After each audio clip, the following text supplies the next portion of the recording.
2장 37절로 42절입니다. 37절로 42절. 제가 한 절 읽고 여러분 한 절 읽어주십시오. 지난주에 비하면 뭐 세 발의 피네요, 그죠? 읽겠습니다. 그들이 이 말을 듣고 마음에 찔려 베드로와 다른 사도들에게 물어 이르되 형제들아 우리가 어찌할꼬 하거늘. 베드로가 이르되 너희가 회개하여 각각 예수 그리스도의 이름으로 세례를 받고 죄 사함을 받으라.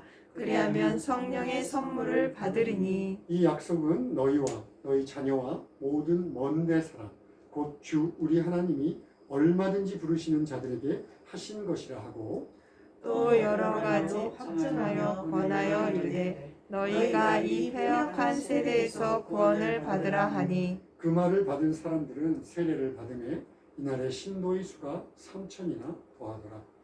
그들이 사도의 가르침을 받아 서로 교제하고 떡을 떼며 오로지 기도하기를 힘쓰니라. 아멘. 아멘. 오늘 설교 제목은 본문에 나와 있는 형제여 어찌할꼬, 그 중에서 이 어찌할꼬라는 제목으로 설교를 진행하고자 합니다. 오늘 본문 지금 읽으셨지만 지난주에 베드로의 설교를 들었던 이스라엘 백성들의 반응과 그 다음에 이스라엘 사회에서 그 복음이 선포됐을 때 어떤 일이 일어났는가를 기록하고 있는 그런 구절입니다. 오늘 저는 이 중에서 두 개 구절에 집중하고 싶어요. 뭐 이걸 다 나눠 볼 수는 없을 것 같고 두 개 구절에 집중하고 싶은데 특별히 우리들에게 정말 중요한 한순간, 이걸 우리가 가스타이밍이라고 그러는데 구원의 순간에 대해서 집중해 보고 싶습니다. 우리가 교회를 다니면서 신앙생활을 하면 사실 이 구원의 순간은 잘 안다 여길 수 있어요. 우리 한번 다시 점검하는 시간도 갖고 다시 한번 다짐하는 시간도 되었으면 좋겠습니다. 첫 번째는 37절에 나타난 이스라엘의 반응을 한번 봅시다. 우리 한번 다시 읽을까요? 자, 시작. 그들이 이 말을 듣고 마음에 찔려 베드로와 다른 사도들에게 물어 이르되 형제들아 우리가 어찌할꼬 하거늘. 이 구절은 두 개로 나눠서 생각해 보는 것이 좋을 것 같아요. 하나는 뭐냐면 그 전주에 사도 베드로가 했던 설교를 듣고 그들이 마음이 찔렸다라는 거 하나하고, 또 하나는 베드로와 다른 사도들에게 야 우리 어떻게 하면 좋아? 어찌할꼬? 라고 물어보는 것, 이렇게 두 개로 나눠보면 어떨까 생각합니다. 첫 번째, 자 그들은 베드로의 설교를 듣고 왜 마음에 찔렸을까요? 마음에 찔렸을까요? 지난주 설교 기억하시는지 모르겠지만 베드로가 그랬어요. 야 너희들이 십자가에 못 박아 죽인 그 예수 그리스도가 메시아이고 그리고 그러니까 그리스도이고 그 다음에 하나님이셔, 이런 설교를 했어요. 그걸 부활로 확증하셨어. 그랬더니 그 설교를 듣고 지금 마음이 찔렸다 이러는 거예요. 왜? 자기들이 이제 벌 받게 됐으니까, 내가 메시아이자 하나님을 감히 십자가에 못 박아 죽였으니까 그 벌을 받게 된 두려움, 불안, 이런 것 때문일까요? 여기서 마음에 찔렸다라고 이제 우리는 번역되어 있는 이 카타뉴 소마이라고 하는 그리스어는 이렇게 대못 같은 거, 송곳, 날카로운 송곳으로 찔러서 관통하라는 뜻이에요. 그리고 강한 충격을 갖고 치다라는 뜻의 단어입니다. 야 도대체 어떤 충격을 받았길래 자기 안에 날카로운 송곳으로 찔러 관통하는 것 같은 충격, 그 다음에 막 햄머 같은 걸로 한 대 맞은 것 같은 충격을 받았을까요? 이 죄책감만은 아닌 것 같아요. 왜냐하면 거기에 지금 모여있는 사람들은 오순절을 맞춰서 각 지방에서 올라온 사람들입니다. 그러니까 보통 한 2만에서 2만 5천 정도 살고 있던 사람들이 오순절 같은 3대 명절이 되면 150만에서 200만으로 늘어난다고요. 그러니까 성전 주위에 몰려있던 사람들 중에 아마 예수님을 못 박아라 이럴 때 그 자리에 있었던 사람은 극히 소수일 거예요. 그런데다가 디아스포라 유대인들, 세계 각지에 퍼져 있던 사람들은 뭐 소문은 들었을지 모르겠지만 못 박아라라고 했던 사람은 아마 없지 않았을까 싶습니다. 그러니까 내가 못 박아 죽였으니까 그 벌을 받기 위해서 벌을 받을까 두려워서 그런 충격을 받았다라고 해석하는 건 좀 무리가 있을 것 같아요. 자, 그렇다면 도대체 무엇이 그들에게 송곳으로 가슴을 찔러 관통시키는 것 같은 충격을 받았을까요? 바로 구원의 빛이 베드로의 설교를 통해서 그들에게 비추었기 때문에 그렇습니다. 여러분, 단순한 죄책감의 문제가 아니라 인간이라면 누구나 갖고 있는 근본적인 문제가 있어요. 그게 뭐냐면 죄와 이 죄를 해결하는 문제를 누구나 갖고 있습니다. 그런데 그들이 베드로 설교를 들으면서 그것을 꽝 하고 깨닫게 되는 거예요. 이때 빛이 비추었다 제가 얘기하니까 손전등 같은 거로 이렇게 빛을 비추거나 아니면 등불을 펴서 이렇게 비추는 것이 아니라 깜깜한 암흑 속에서 살고 있던, 우리가 맹인 그러면 요즘 또 뭐 또 이렇게 차별하는 단어라고 그래요. 그러니까 시각장애인. 깜깜한 어둠 속에서 암흑 속에서 살고 있던 시각장애인이 갑자기 눈이 탁 하고 띄어졌어요. 그런데 이렇게 해가 찬란하게 비치는 날이에요. 이 사람들은 눈을 뜰 수 없습니다. 너무 큰 충격 때문에 시각이 충격을 받아서 다시 눈을 감고 비틀비틀거려요. 즉 영적으로 암흑 상태에 있던 자들에게 베드로의 설교를 통해서 생명의 빛이 콱 하고 비치는 순간 그들이 가슴을 찔러 관통하는 것 같은 충격을 받았다는 거예요. 우리는 사실 제가 이렇게 강조해서 얘기하면 그런 충격적인 경험을 한 사람들이 많지 않은 경우도 있고, 뭐 우리 와이프 같이 윤혜숙 선교사 같이 모태신앙인 사람들은 어떤 결정적인 계기로 예수를 믿었던 그런 때보다는 천천히 예수를 믿는 경우가 많습니다. 저 같은 사람은 하나님이 하도 말을 잘 안 들으니까 정말 거대한 돌로 저를 한 대 빵 쳐가지고 확 돌아오게 만드는 경우도 있습니다. 그러나 또 우리가 첫사랑을 해봐서 알겠지만 첫사랑이라는 건 시간이 가면 기억마저도 희미해진다 그러잖아요. 그죠? 그것처럼 그런 충격적이고 열정적인 첫사랑도 시간이 가면 잊어버립니다. 그런데 한번 확인해 봅시다. 여러분 아까 얘기했지만 우리들은 영적으로 어떤 존재였냐면 앞이 전혀 안 보이는 시각장애인과 똑같은 존재였어요. 앞이 전혀 안 보였어요. 그래서 더듬 인생을 살아갔어요.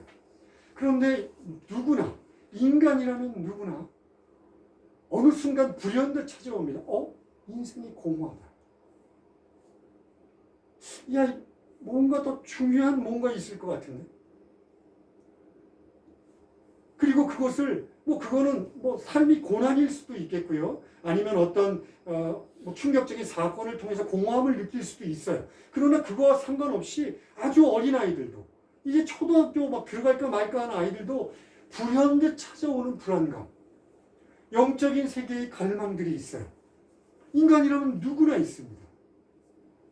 그런데 그것을 채울 수 있는 방법이 모르니까 사람들이 그걸 어떻게 하냐면 이 세상의 철학, 학문, 아니면 물질, 명예, 사람들의 칭찬, 아니면 어린아이들이나 이런 부모의 사랑, 또 나이가 들어서는 사랑이라는 것이 너무 좋으니까 연인들과의 사랑, 심지어 그걸로도 채우지 못하니까 약물, 술, 쾌락, 도박 이런 걸로 채우려고 노력을 해봐요.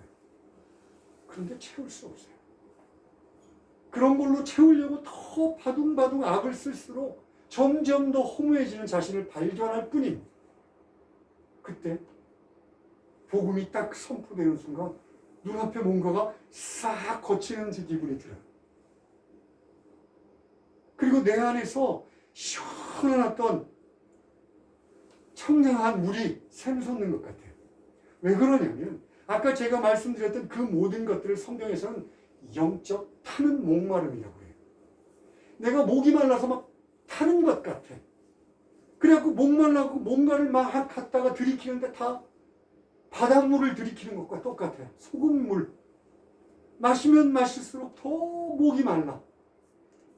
그럴 때 예수 그리스도가 너희 배에서 솟아나는 생수와 같은 강을, 생수를 너희들에게 주겠다고 했던 그 약속의 복음의 말씀이 성령의 능력으로 우리에게 임하는 순간 갈증이 사라집니다.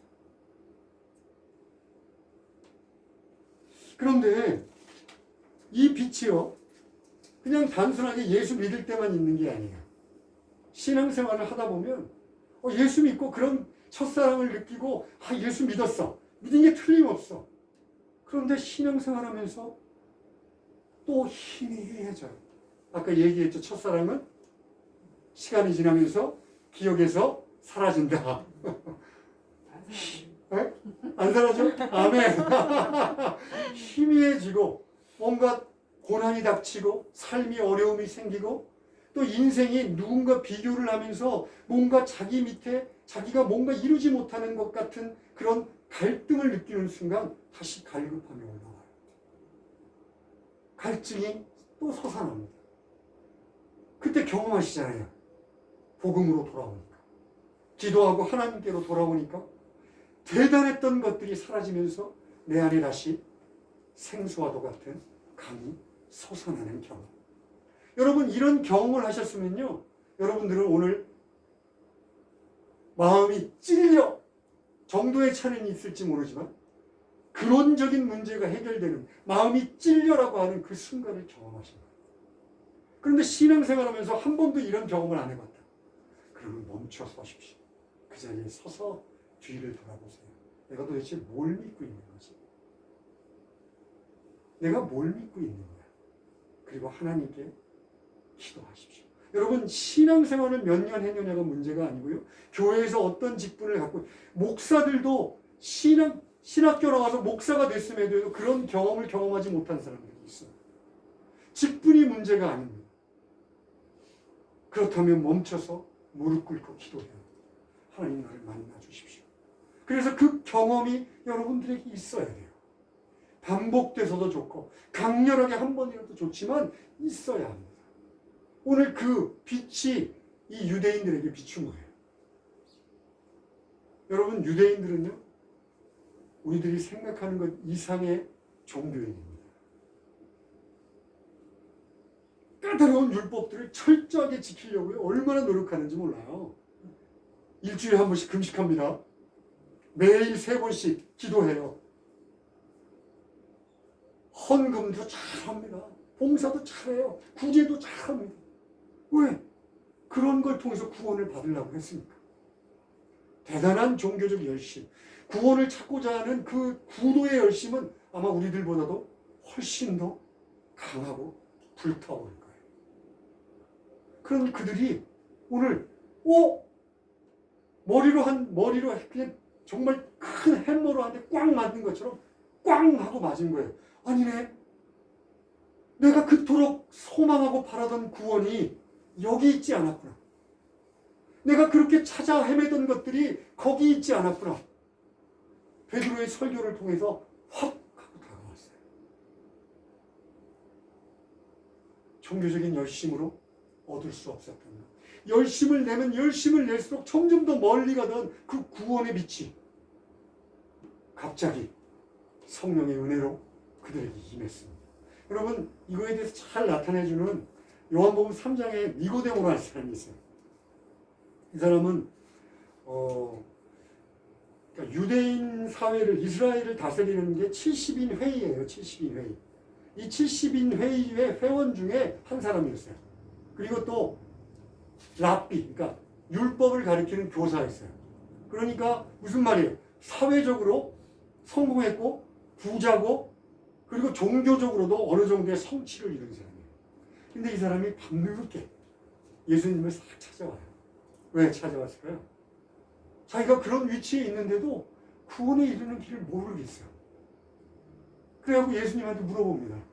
예수님 어떻게 하면 구원을 얻을 수 있을까요? 그 사람이 밤늦게 찾아왔다는 건 자기가 신분이 있는데 일개 촌사람, 그 당시엔 촌사람이었어요. 예수님. 청년을 찾아온 게 창피해서일 수 있지만 상징적으로 그의 영적인 상태를 나타냅니다. 깜깜한 암흑 속에 있는 그의 영적인 상태. 그가 와서 예수님께 물어봅니다. 어떻게 하면 구원을 얻습니까? 물론 거기 뭐 어떻게 하면 구원을 얻습니까? 나오는 말은 하나님의 아들인 줄 제가 압니다. 그랬더니 예수님께서 알아서 대답해 주세요. 거듭나야 한다. 그랬더니 그 거듭남이라고 했던 것, 자신이 여태까지 종교 생활을 하면서 구원에 이르는 길이라고 생각했던 거랑 완전히 다른 곳에서 비추인 빛이에요. 깜짝 놀랍니다. 그리고 혼란에 빠져요. 이것이 바로 유대인에게 비추었던, 오늘 본문에서 비추었던 복음의 빛입니다. 거듭남의 빛. 여러분, 이렇게 사람들한테 이제 빛이 이렇게 비추잖아요. 그러면 아까도 말씀드렸지만 그 맹인, 시각장애인이 깜깜해서 아무것도 안 보이다가 예수님 같이 기적을 베푸시는 은혜로 인해서 눈이 탁 떠지면 이런 햇빛을 보면 어떻게 한다고요? 이 정도가 아니라 눈을 다시 감아요. 그리고 비틀비틀 거립니다. 이런 충격이 구원을 찾아 막 헤매고 있던 사람들, 뭐 정도의 차이는 있겠지만 그러다 그 구원의 빛이 쫙 비추는 순간 사람들은 깜짝 놀라요. 어찌할 바를 몰라요. 그러니까 물어보는 거예요. 그 다음 두 번째, 형제들아, 우리가 어찌할꼬? 그 충격을 감당하지 못해요. 스스로는. 내가 여태까지 찾아 헤맸던 것들이 그릇됐어. 아까 우리들이 봤던 뭐 쾌락, 약물, 아니면 돈, 물, 또 명예 이런 것만이 아니라 종교적인 열심을 갖고 구도의 열심을 갖고 열심히 찾았던 사람들도 구원의 빛이 딱 비추면 어떻게 할 줄을 몰라요. 그러니까 물어봅니다. 어찌할꼬? 자신이 이제 이 충격에서 벗어나기 위해서 뭔가를 해야 되는데 뭘 해야 될지 몰라요. 그러니까 물어보는 거예요. 형제들이요? 어찌할꼬? 여러분, 누구한테 물어봤다고 돼 있어요? 응? 베드로와 또 사도들에게 물어봤다. 이 시대는 누구에게 물어볼까요?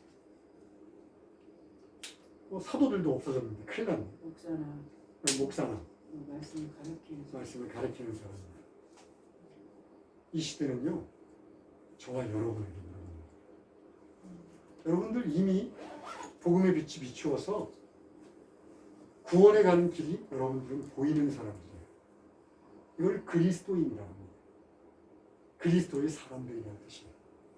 목사나 전도자의 전유물이 아니라 여러분들, 저 동일한 예수를 믿고 있는 사람들, 예수를 믿고 영적인 빛이, 생명의 빛이 비추는 사람들, 이미 그 충격의 한순간을 건너고 구원의 빛을 맛본 사람들, 이 사람들을 그리스도인이라고 하는데 그들에게 물어봅니다. 야, 어떻게 하면 좋지? 어떻게 하면 좋을까?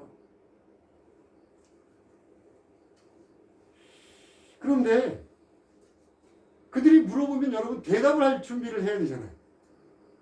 오늘 베드로가 이제 38절에서 얘기하는 것처럼, 그리고 39, 40절에서 얘기하는 것처럼 대답을 준비해야 되는데 대답을 준비 안 해요.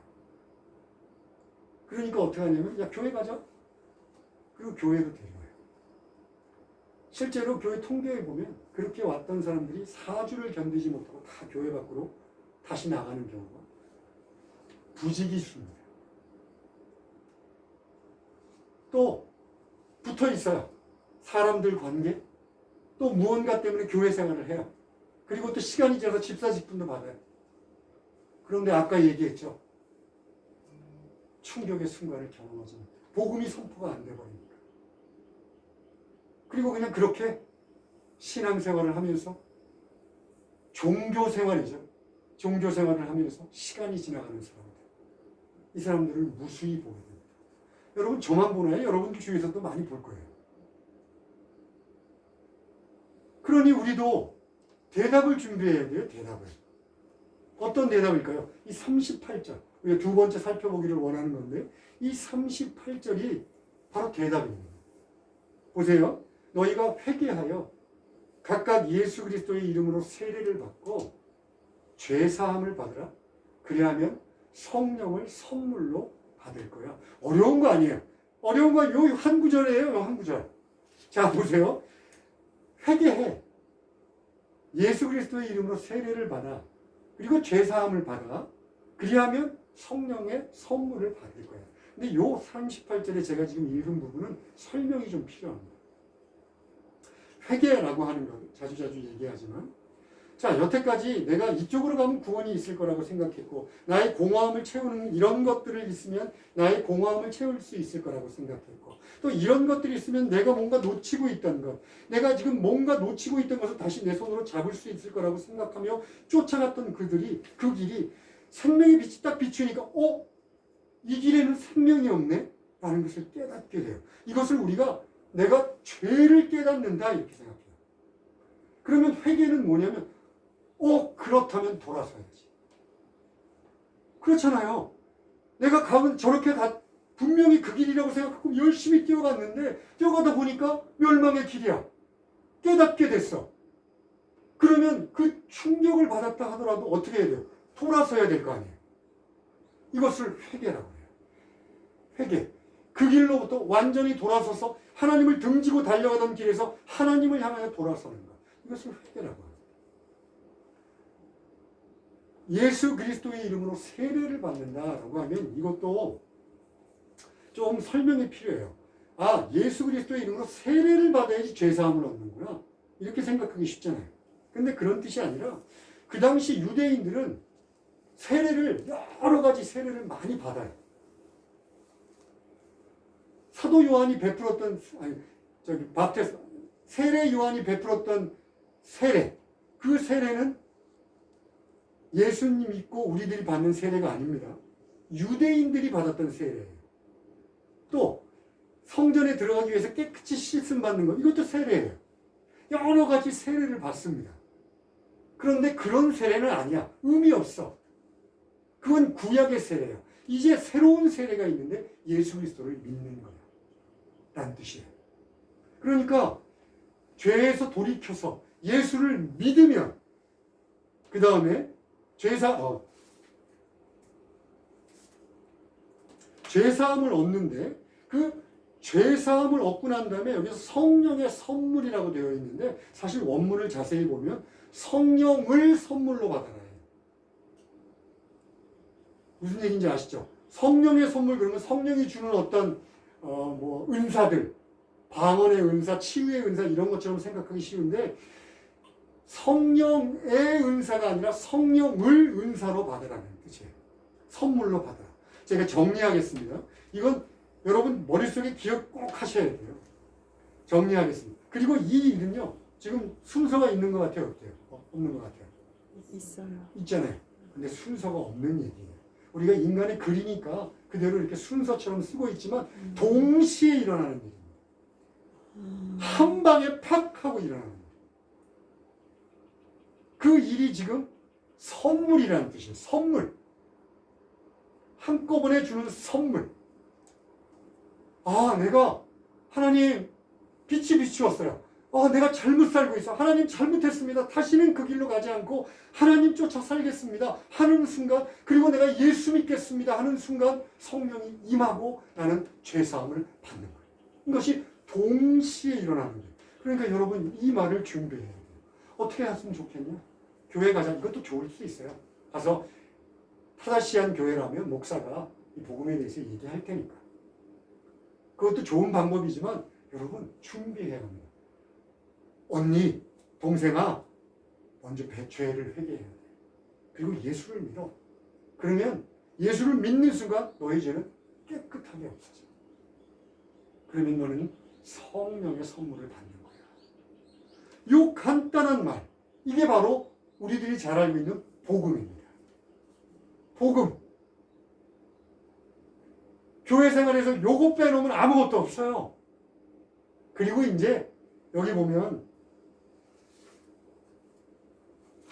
또 여러 말로 40절에 또 여러 말로 확증했다 이렇게 거기다가 좀 부연 설명을 할 뿐이에요. 그런 거는 부연 설명입니다. 부연 설명. 이 세례 회개하고 예수 믿고 구원받아서 성령을 선물로 받아 이 말만 하면 돼요. 여러분 이 말을 우리가 준비해야 돼요. 어떻게 하면 좋을까? 이게 여러분 거라서 그래요. 여러분들이 먼저 이것을 받아 누려야 돼요. 받아 누렸잖아요. 그럼 준비하는 거예요. 아무것도 아니잖아요. 내가 받아 누린 거 그대로 전해주는 거. 그래서 먼저는 내게 누리는 선물이고 그 다음에 내가 해야 될 사명이 되는 거예요. 사명이라는 게 별거 아닙니다. 어떻게 하면 좋지? 말로 물어보는 사람도 있을 수 있고 아니면 인생으로 물어보는 사람들이 있어요. 여러분 제가 무슨 말 하는지 알죠? 단순하게 입 밖에 냈다는 것이 아니라 오히려 반대의 말을 하더라고. 내가 미치겠어라고 나한테 얘기하는 사람들이 얼마나 많은지 몰라요. 그 사람들한테 여러분들이 이걸 전해주는 거예요. 아까도 말씀드렸지만 목사나 전도사나 설교사의 것이 아닙니다. 예수 믿은 자의 것입니다. 예수 믿은 자. 그런데 여기서 또 우리 오늘 제목에서 본 것처럼 어찌할 거라는 것이 생겨요. 사람들이 어찌할 거? 이번에는 구원이 너무 쉬워. 야, 내가 그토록 찾아 헤맸던 구원을 얻는 길이 이렇게 쉬워? 내가 인생의 그 갈급함을 채우고 인생의 모든 어려움들을 채우는 것이 이렇게 쉬워? 말이 돼?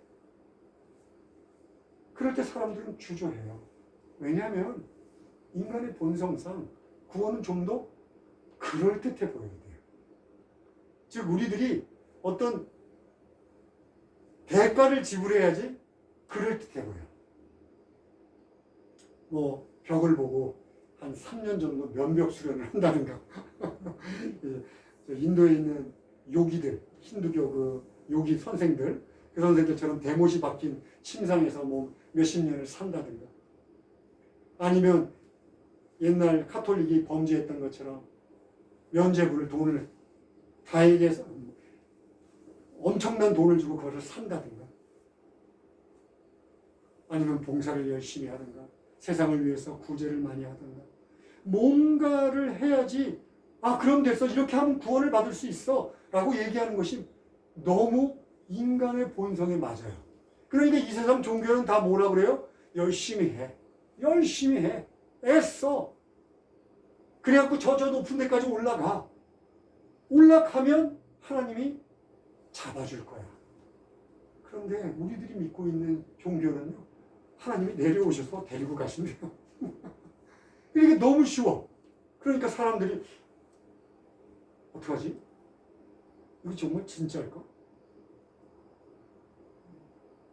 여러분 하나님이 이렇게 쉬운 방법을 예비하시는 것은요 인간이 아무리 어려운 방법으로 수행을 한다고 해도 하나님의 기준을 맞출 수 없기 때문에 그래요. 하나님의 기준을 맞출 수 없습니다. 열왕기하 5장에 나아만이라는 사람이 있어요. 나아만 장군. 이 사람은 그 당시 이스라엘의 옆에 위쪽에 위치했던 아람 제국의 2인자예요. 뭐 용맹하기 그지 없고 또 뭐 완전히 성공하고 대단한 사람입니다. 근데 이 사람한테는 자신의 그 금빛으로 빛나는 갑옷 밑에 치명적인 병을 하나 갖고 있어요. 이게 바로 나병입니다. 나병. 불치병이에요. 그 당시 불치병입니다. 이거 나병이라는 말도 참 이 차별 언어라고 그러더라고요. 이거를 뭐라고 그러나? 하여간 나병입니다. 제가 하는 거는 나병밖에 없네요. 이 나병을 갖고 있었어요. 그리고 시시각각 자신의 몸이 썩어져 나가는 것을 보면서 죽음의 두려움을 느끼고 있었어요.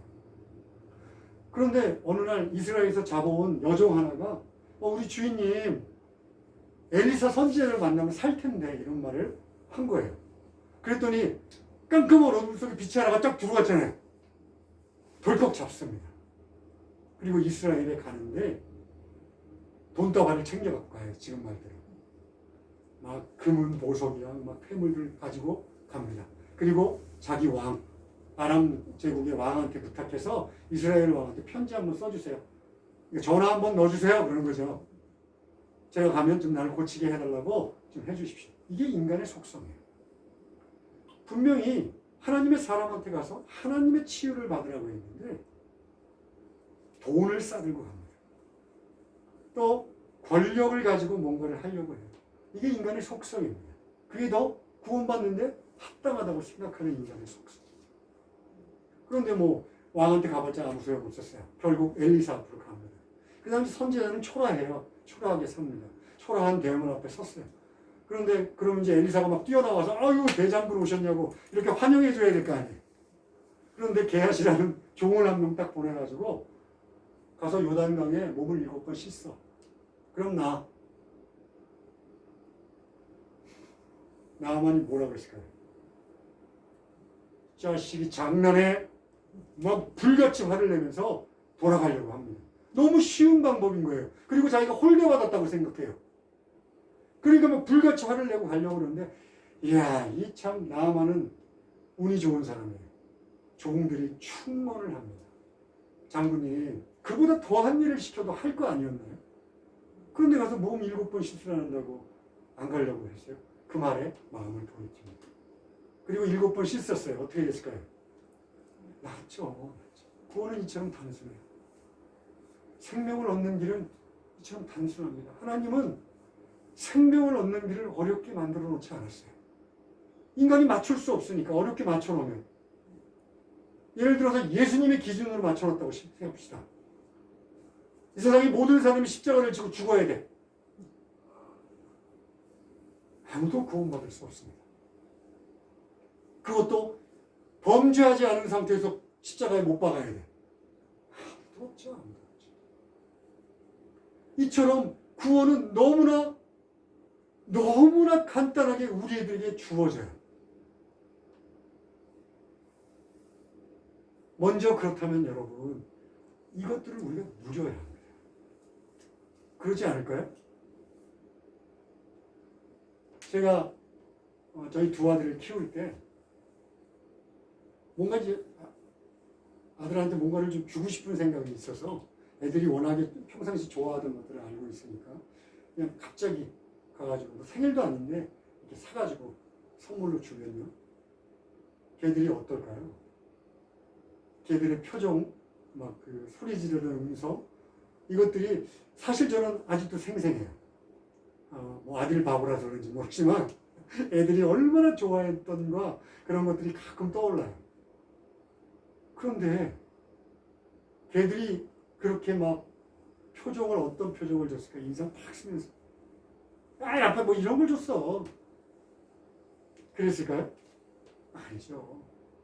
생각지도 못했던 선물을 받은 우리 아들들도 세상이 떠나갈 것처럼 소리를 지르면서 기뻐합니다. 하나님이 구원을 선물로 줬는데 우리들은 마치 못 받을 거 받은 것처럼 인상을 쓰며 살아요. 큰일 났다. 이제부터 죽었네. 이 구원 선물로 받아갖고 나는 인생 쫑났네. 이제부터는 어려운 일만 남았어. 그리고 인상을 푹푹 씁니다. 하나님이 거저줘서 거저 믿게 하셨는데 이제부터 내 힘으로 신앙생활을 하는 것처럼 마치 아까 유대인들처럼 구원을 찾아 헤매는 사람들처럼 그냥 인상 쓰면서 대단한 신앙생활을 하는 것처럼 자기 스스로에게 다른 사람에게 보이고 싶어 합니다. 그래야지만이 내가 구원의 길로 가는 것 같아요. 그런데 여러분 예수 믿고 난 다음에 주님과 동행하는 길은요 이 선물을 받은 것 이상도 이하도 아닙니다. 여러분 선물 받으면 감사하고 기쁘잖아요. 아닌가요? 그런데 세상에 줄 수 없는 그 누구도 줄 수 없는 구원을 선물로 받았어요. 그러면 기뻐함과 감사함 말고는 없어요. 기뻐하고 감사하며 사는 거예요. 그것을 사람들이 봅니다. 이 사람이 종교생활을 하고 있나? 신앙생활을 하고 있나? 종교생활은요 자기들이 하는 거랑 큰 차이 없어요. 자기들도 경건하게 살려고 하는 사람 얼마나 많아요. 또 내가 세상 사람하고 똑같으면 그 사람들이 나한테 상의할까요? 아니요. 상의 안 합니다. 세상 사람과 똑같은데 저거 뭐 상의해서 뭐해? 내가 돈이 많으면 사회적으로 출세하면 구원에 대해서 나한테 물어볼까요? 아마 돈 버는 것 가르쳐달라고 그럴 거예요. 그런데 내가 선물을 받은 자처럼 살아가. 어떠한 환경에서 감사하고 어떠한 환경에서도 기뻐하고 야 우리 와이프 예수 믿더니 변했네. 야 우리 아들 예수 믿더니 변했네. 우리 남편이 그 불같은 성격이 예수 믿더니 변했네. 어떻게 저렇게 기뻐하지? 맨날 집에 와서 인상만 쓰던 인간이 저 인간 없었으면 좋겠는데 이제는 없으면 큰일 날 것 같아. 그럴 때 사람들이 물어봅니다. 야 나는 어떻게 하면 좋니? 나는 어찌 알고? 그럴 때 여러분들이 준비해야 되잖아요. 예수 믿고 죄 회개하고 우리는 모두가 죄인이야. 죄 회개하고 예수 믿자. 그러면 죄 문제가 해결되면 영원한 구원을 선물로 받는 거예요. 그러면 성령이 우리한테 임하면 얼마나 기쁘고 감사한지 몰라. 여러분 먼저 여러분들이 누려야 합니다. 내가 기쁘고 감사해서 어쩔 수 없이 살아가는 것처럼 살아가야 합니다. 베드로전서에서 이렇게 얘기해요. 말을 하려거든 하나님의 말을 하는 것처럼 하고 봉사하려거든 하나님이 공급하시는 힘으로 하는 것처럼 해라. 억지로 하지 말고 이 세상 말 하지 말고 구원받은 자처럼 구원받은 말을 해라.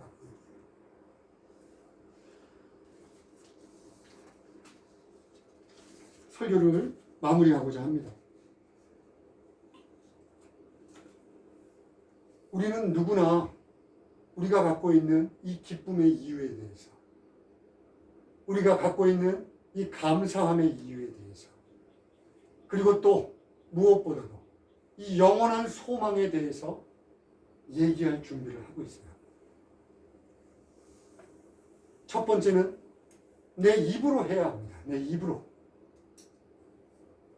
입으로 복음을 증거하도록 열심히 말씀 보고 말씀 묵상하고 그래 말씀이 이렇게 얘기하는 것처럼 내 인생이 그렇게 변했지 깨닫고 경험하고 그 말씀을 내 마음에 심고 그리고는 내 삶으로 보여줘야 합니다.